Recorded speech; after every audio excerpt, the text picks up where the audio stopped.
आप जानते हैं कि जो हाफिज नईमुर-रहमान साहब हैं वो कानूनी जंग भी इस पर लड़ रहे हैं, बाकायदा तौर पर सुप्रीम कोर्ट वो चले गए हैं इस मामले को लेकर। इसी पर बात करने के लिए मेरे साथ मौजूद हैं पाकिस्तान पीपल्स पार्टी की रहनुमा शहला रजा साहिबा। शहला साहिबा, बहुत शुक्रिया। कल इंतखाब है मेयर का, लेकिन पाकिस्तान जो जमात इस्लामी है वो बार बार ये इल्ज़ाम लगा रही है पीपल्स पार्टी पे कि आप लोग कराची का मैंडेट चुराना चाहते हैं और इसके लिए अब वो अदालत भी चले गए हैं। आप लोगों ने भी एक दरख्वास्त दायर कर दी है इस सारी सूरत हाल में।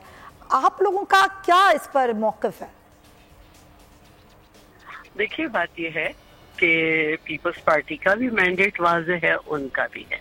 अब रह गई बीच में पीटीआई।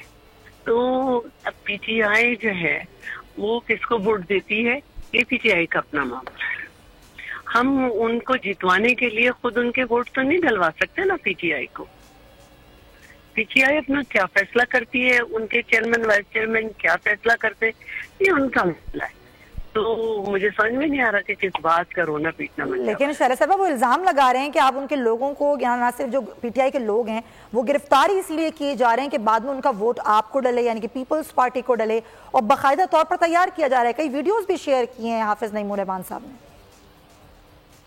जो गिरफ्तार हैं उनको पेश करना हमारी जिम्मेदारी है और हमने सारी उम्र हमेशा इस पे ही बात की है।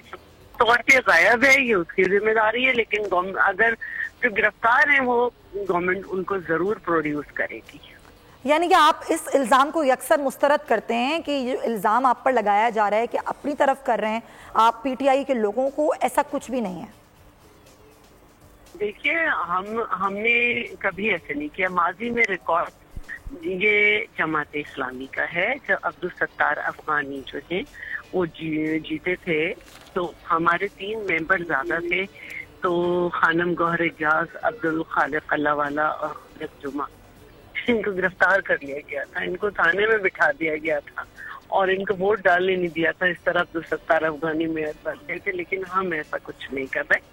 हम चाहते हैं कि लोग आए, अपना मैंडेट का अपने तौर पर इस्तेमाल करें अपनी हिसाब से। अच्छा, कल इंतखाब है और जिस तरह आप लोग बड़े पुरुम्मीद हैं कि आप के ही कैंडिडेट जो हैं वो मेयर का मुकाबला जीत जाएंगे, तो उसके बाद कराची के मसाइल का हल कैसे निकाला जाएगा, किस तरीके से काम किया जाएगा और बाइख्तियार बनाने के लिए दारू खास तौर पे?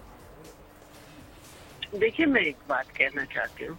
जब 2 मुल्क भी लड़ रहे हो ना और इलेक्शन अगर हो रहे हो और जितनी भी पार्टीज लड़ रही हो वो सब कहते हैं कि हम जीतेंगे, ये एक तरीक़ाकार होता है और हम भी यही कह रहे हैं, वो भी यही कह रहे हैं। ये तो हो गई ये बात। बाकी इस वक्त कराची में जो तरक्याती हो रहे हैं जिस तरह से, और जिस तरह से हमने कराची को मुख्तलिफ शोबों में नुमायां किया है, मैं नहीं समझती कि इससे पहले इतना काम कराची में हुआ है। हमारे पास इसका हल है।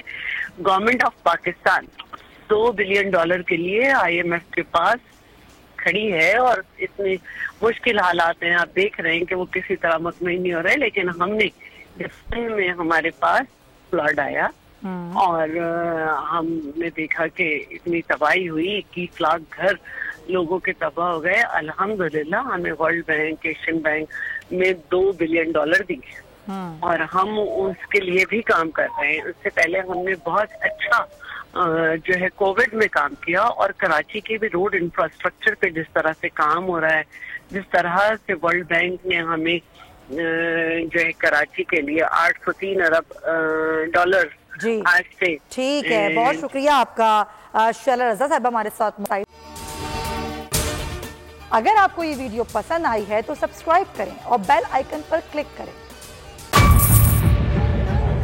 बजट 2023-24 की सबसे बड़ी ट्रांसमिशन बोल एक मर्तबा फिर सबसे आगे। वजीर खजाना की बजट तकरीर की सबसे बड़ी कवरेज 62% अवाम ने देखा बोल की स्क्रीन पर। Welcome back to the budget transmission. सबसे बड़े पैनलिस्ट और रिपोर्टर्स की बड़ी टीम ने बजट के लम्हे लम्हे की अपडेट से किया बाखबर अपनी आवाम को। गुजरात रजाक में यूं कह रहा हूं कि एक तरफ ये ख्वाहिश है कि लोगों को रिलीफ दी जाए, क्योंकि इलेक्शन सिर पर है, तो कोई ऐसा बजट दे जो पॉपुलिस्ट हो। क्योंकि बोल रखता है खबर के हर पहलू पर नजर। बोल है सबसे आगे, सबसे पहले।